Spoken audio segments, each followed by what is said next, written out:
Hello everybody, Seamless KaBoom is back and welcome to the next part of Katawa's Shoujo. We have met Lily, the blind girl, and we have met Yoko, the librarian, and we are going to continue where we left off. My first impression was right. The library is surprisingly big.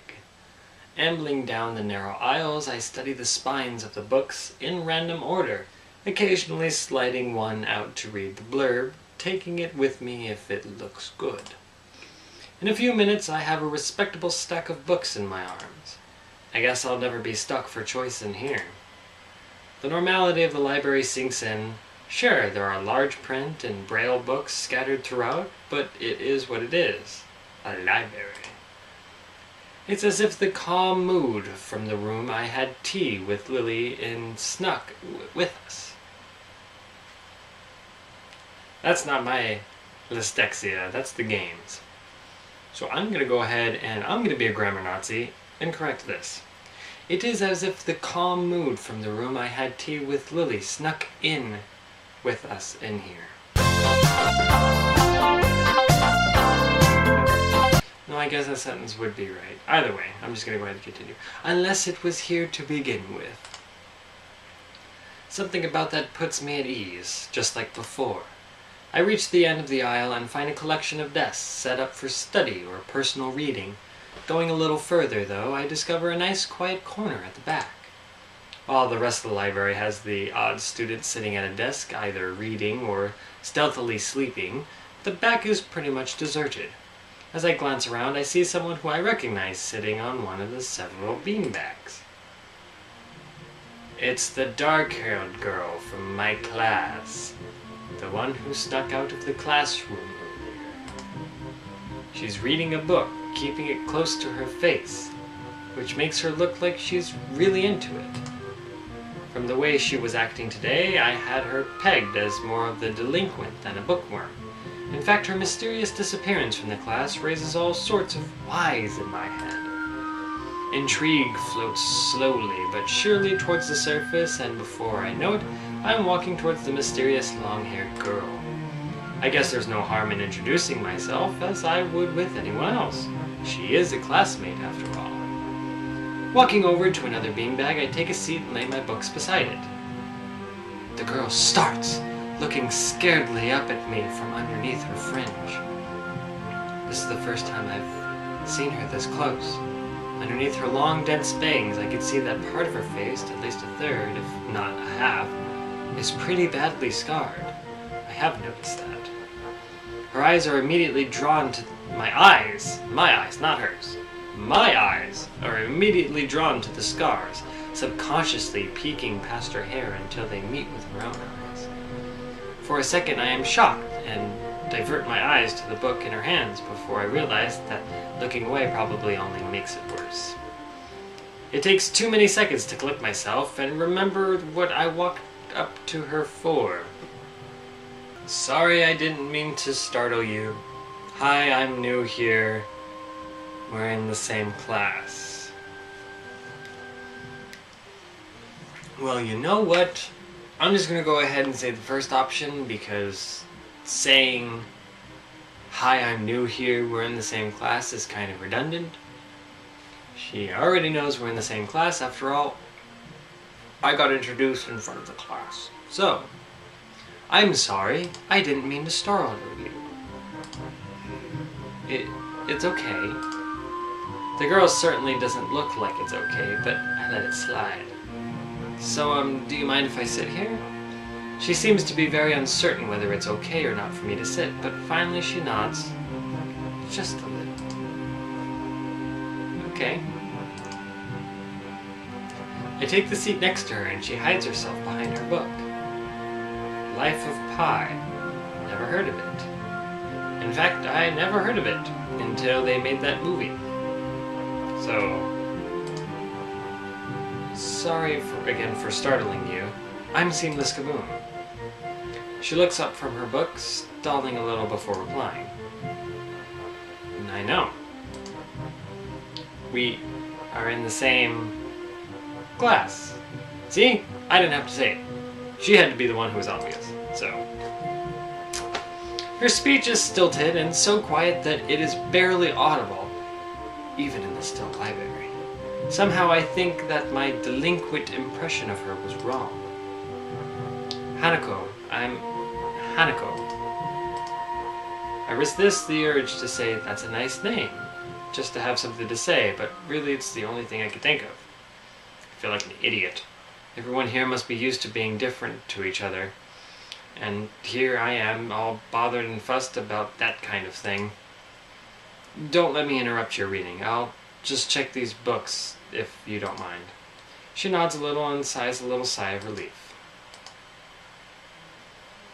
So I tried to read the covers and the introductions of the books I picked up, and she buries her face in her book. Uncomfortable silence consumes us. My eyes still wandered to her direction, and I sneaked peeks at her flowing hair and the scars it hides.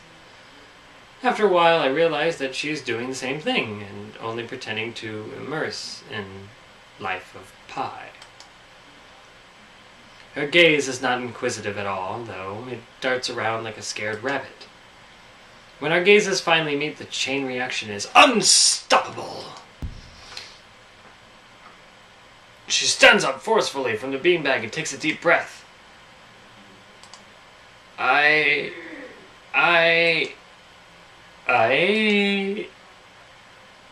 gotta go do something. Okay. Without warning, Hanako takes off and runs towards the counter. Her hair-like takeoff catches me so off guard that I don't manage to go after her until she has a good head start. Why am I chasing after her? By the time I reach the counter, she is nowhere to be seen. Lily and Yuko are happily chatting away. Knowing that I won't be able to catch Hanako myself, I approach the girls. Hey, did you notice a girl run past here?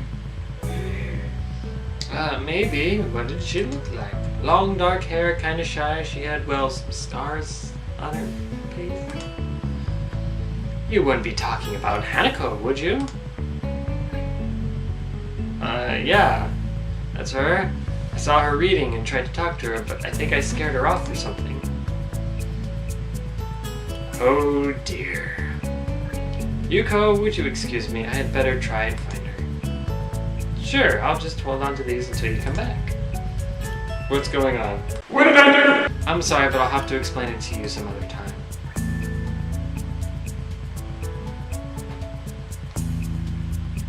Right. I'll see you later then. Lily hastily grabs her cane and hurries out of the library, leaving me alone with Yuko. I don't think I'll ever get the hang of this place. Did I do something wrong? What did you do? Nothing. I was just looking for some books, and then she got this fit and ran off. Liar! You liar! The most offending thing I could think of was that I might have looked at her general direction a few times. Well, she is a very timid girl. Oh. Thank you, Captain Yuko.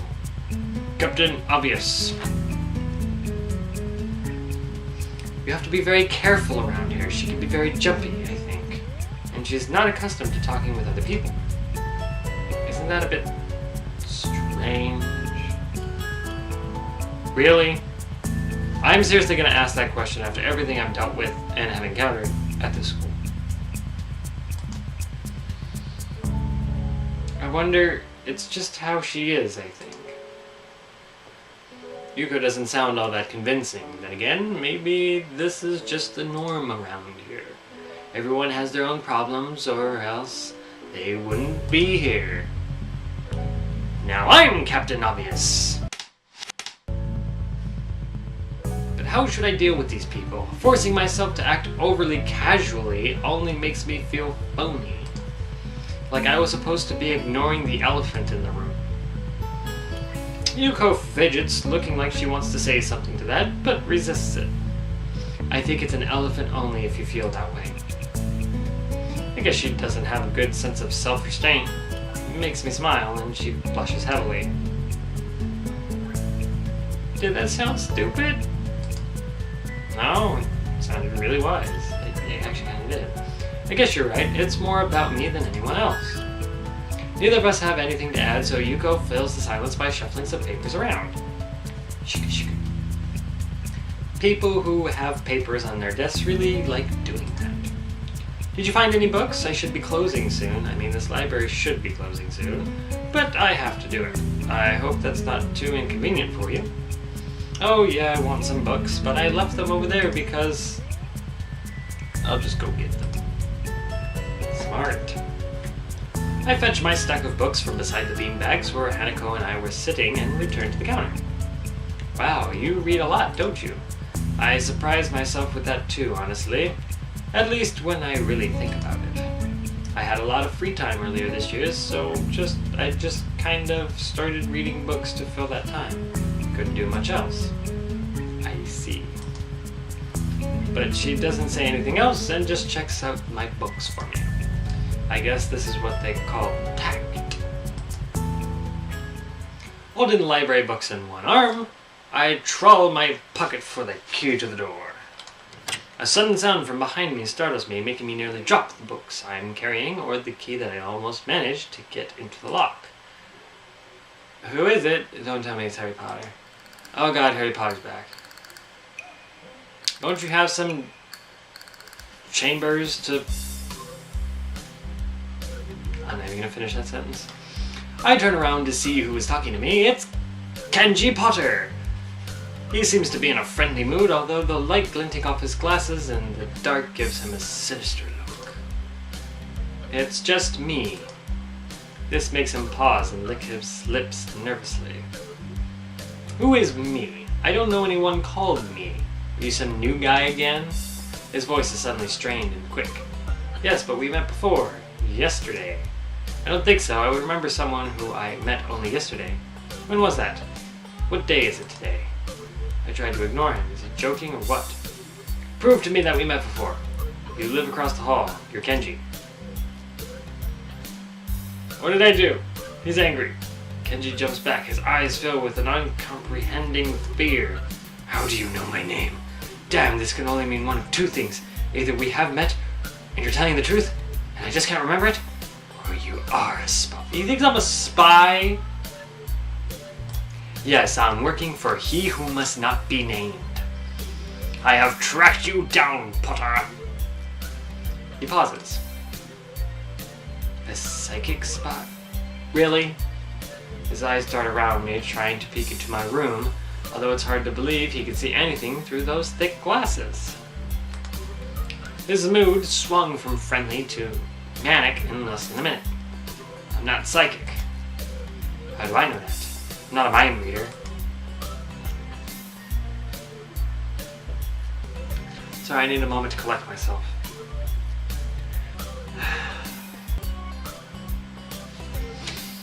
Kenji points a finger in my face damningly. Unlike you. Stop that, man. We met yesterday. What's wrong with you? I live in this room. Lies! If you think you can pass as Shameless KaBoom because I'm legally blind, you are sorely mistaken. You don't even look like him. I mean, the resemblance is real slim, maybe at a distance, but who do you think you're kidding? I want to grab him by the shoulders and shake him like a baby! He doesn't actually say baby, as you can see. Exasperated, I rubbed my eyes and let out a heavy sigh. Stay there. Oh god, no, don't come close to my face. I don't want to kiss you again. I mean, get close to kissing you again. I don't want to deal with that. Kenji comes closer, one careful step at a time.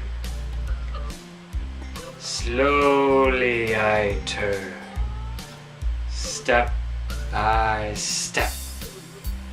Inch by... Okay, I'm done. I stay still, lest he assault me physically, although I doubt he could do much damage even if he did. Oh wait, I see it now. Damn, it really is you.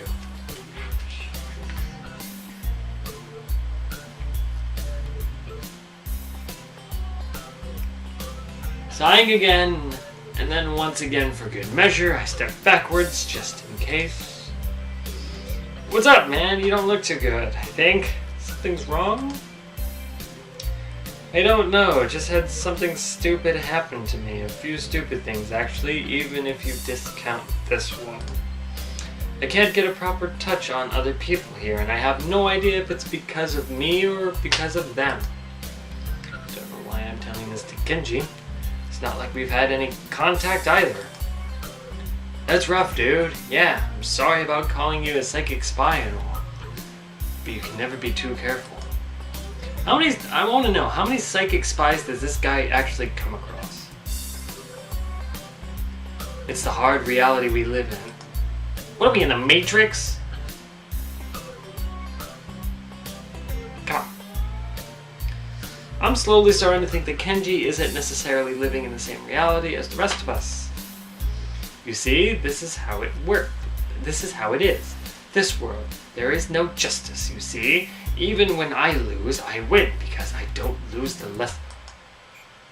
What does that even mean? Thank you for saying what I wanted to say. It doesn't matter. It obviously mattered because you mentioned it. He dismisses it flatly with a wave of his hand. So what happened? Why the long face? Do you have a long face? It's nothing. I just scared some girl off accidentally. Literally, too. She actually ran away from me. Was my fault, really, I think. Not really. Used to all this yet. A girl? A cute one? Cute? It's a hard question. She had a nice body and really beautiful hair. But the face... Oh, really? You're gonna make me choose this. Oh god, yeah. It's a dating sim, she might as well be cute. Yeah, cute, I guess. I knew it. There are a lot of cute girls here. A strangely disproportionate amount. I believe this is one of the dark secrets of this school.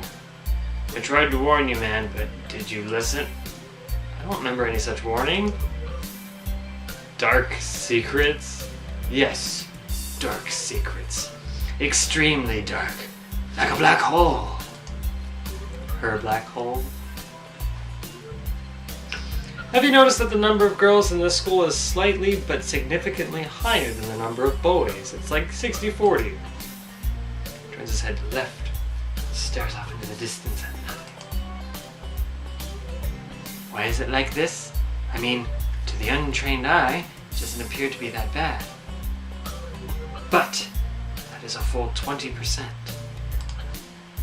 So to the untrained eye, it's that 20% that nobody's noticing. But yet his legally blind eyes can see this.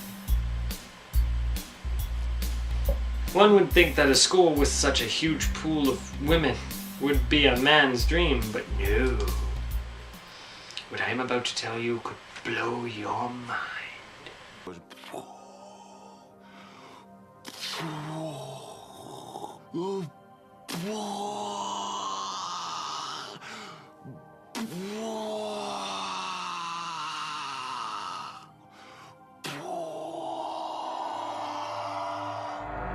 Are you ready?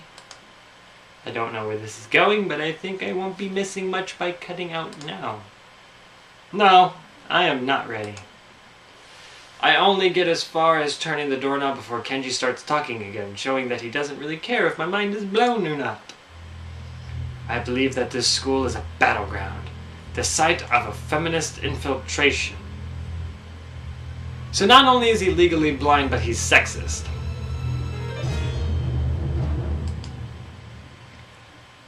This disparity in the number of men to women is a clear sign of how far they have come.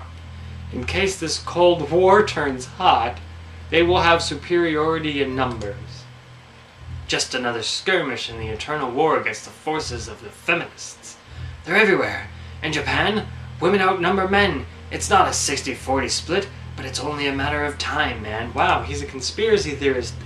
Even in America, women are the majority by a hair. They're building up their numbers. In the past, the buildup of a military has always been the clearest sign of it. in imminent war. Japan is just the first step. Our economy is badass, and the country itself is small and isolated, yet a huge part of the Pacific in terms of political value. The perfect target. They are so cunning, as expected of women. Soon the day will come when Kenji's voice trails off. Honestly, that is why you cannot trust them. They will string you along and kill you, just as they killed me. So now he's a legally blind, sexist ghost.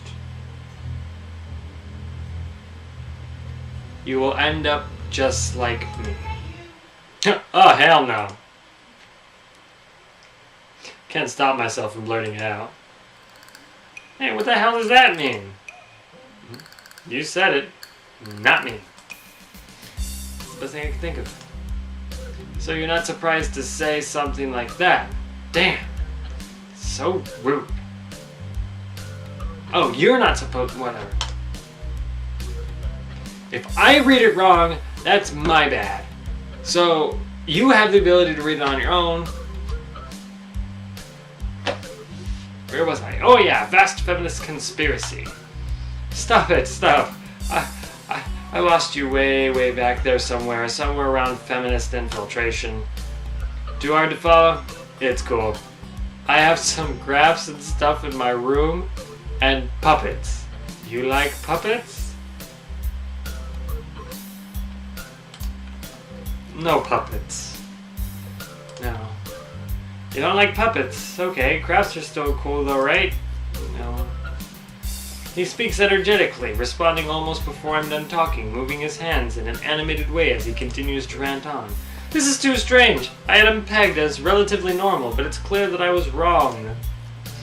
Something on your mind, dude? Just thinking about what it's like to be the last sane man in an insane world. Kenji frowns, looking deeply upset. Oh, now I offended him.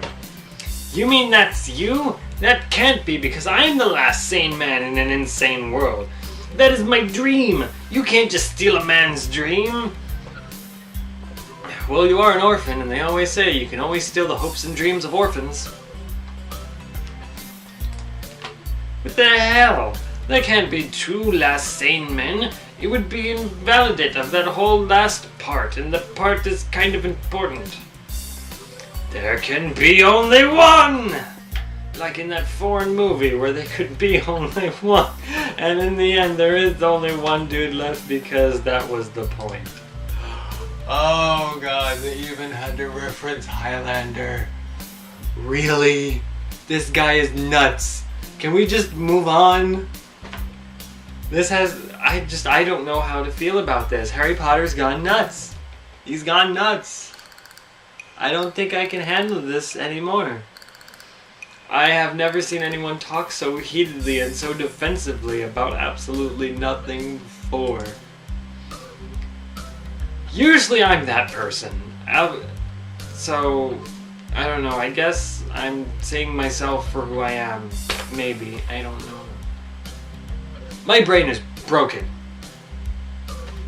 Thanks to Kenji Potter.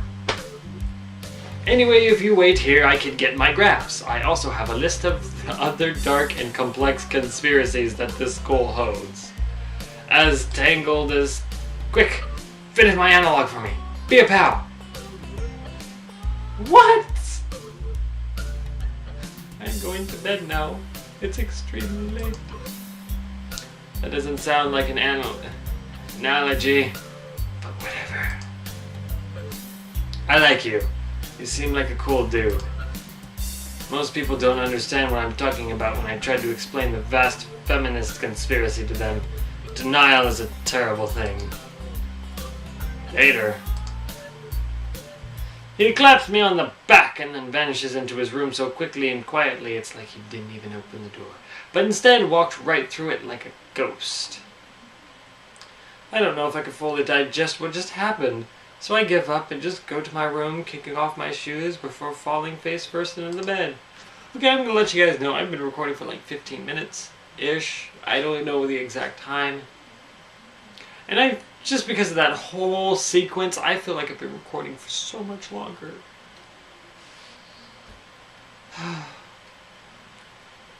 It's over though. I'm fine.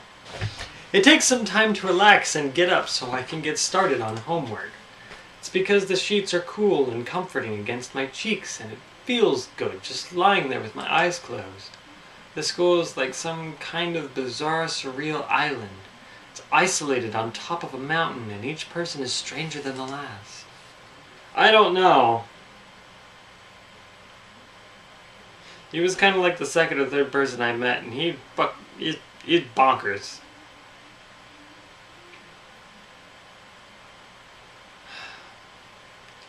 I just can't seem to fit in. What irony. One would think that fitting in a place that's made for people who are unfit for anywhere else would be easy. Maybe I'm trying too hard. Although I say that, it doesn't help take the edge off, and the words are left echoing off my empty walls. I guess it's not as bad as I expected though. This place really is more a school and less a hospital pretending it's a school than I thought it would be. If nothing else, the scenery is beautiful. I open one eye, seeing the school books and bottles of pills arranged side by side on my desktop. Maybe this place is too much like a normal school after all.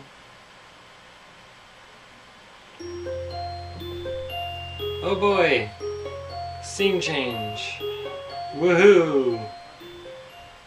So I wonder how far I am now. I feel very tired this morning, probably because yesterday itself was a very tiring day. After that douchebag, Potter, not surprised. On top of that, I woke up far earlier than necessary. After saying hi to Shizune and Misha, I start doing the work as instructed from the board. It already looks like today is going to be heavy.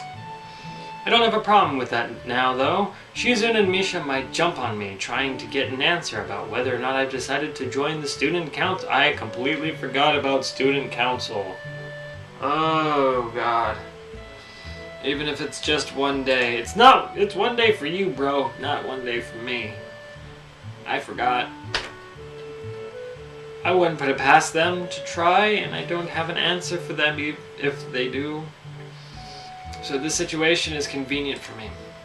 About 10 minutes into class, Hanako walks in and takes a seat, but no one looks at her. The teacher doesn't even comment on her lateness. He does, however, stop us to say that we're going to break into groups again. I turn my head and see that Shizune and Misha are looking at me. Shizune gives me a smile that is equal parts cute and menacing. This is a smile that says, "We have you now, there is no escape." Seamless KaBoom, it looks like we're together again. Yay! Oh, don't come closer like that, please. Misha leans sideways while Shizune pushes her desk closer to mine. There really is no escape now unless I were to jump through the window. Jumping out the window isn't the best option, sadly. Why not? It's not gonna hurt your heart. What's wrong, Seamless KaBoom? Oh, Seamless KaBoom, have you been thinking about what you said yesterday? You said that you would think about joining the student council, didn't you? Already. Oh. It's okay, Seamless KaBoom. We were talking about it after you left, and it would be rude to expect you to already have an answer for us this early, right? Right. I'm so happy you two are able to have a laugh at my expense, and even more pleased to know that you both know how crazy the two of you can be! Now that that's over, Shizune snaps back into serious mode and smacks today's assignment with the back of her hand, in an overly dramatic and important way. Like Phoenix Wright, this is the evidence. Yes, I actually enjoy the Phoenix Wright games, so all you people who don't like it, I don't care what you have to say, I enjoy them. When I actually look at the stuff, it's mostly just reading. In fact, there are only 2 problems. I almost want to say something about how her rush to get started seems a bit much considering the small amount of work. In fact, Shizune probably knows how little there is and simply doesn't care. Yeah, It seems like the workload doesn't matter to her as much as the fact that there is work. The actual amount is unimportant. She approaches everything with the same level of ambition. While I'm reading, I let my eyes wander around the room and catch Hanako trying her hand at solving the problems. It looks like she's working alone. I can't remember seeing her working with other people before. Thinking back to how shy she is, it's understandable. Hey, that girl over there. Huh? Who? Her, Hanako over there. Does she always work alone? I think so, Seamless KaBoom. Do you feel sorry for her because she's alone? I was just thinking that maybe she could work with us or something. No, I don't think that would be a good idea. Yeah, okay. Again, the game is taking the words right out of my mouth. Well, why not? Shi-chan wouldn't get along with her. Why? Why? Misha shuffles around the question, letting out a laugh that sounds very strange. It's nervous, but still has that lilting up and down quality present in everything she says. Just because. Oh, don't treat me like a fucking child. Don't you even. By now, Shizune has noticed our conversation, and it makes me realize again how Misha has been signing everything she has been saying this whole time. Oh dear. What have I done? Oh god, she's angry. I could see it on her face. What, Shi-chan? A friend of my enemy is my enemy? That sounds so harsh. I'm not going to say that. You just did! I'm not even going to say that because that's exactly what I said with different words. I'm kind of interested now. I know Seamless KaBoom, it's fine if you over here. I wonder if this is Misha's way of keeping things fair, since without her I wouldn't be able to understand a thing Shizune is saying, and vice versa. Is that also why she signs all the time, so there is never a conversation Shizune will be left out of? Anyway, we should start on the problems now.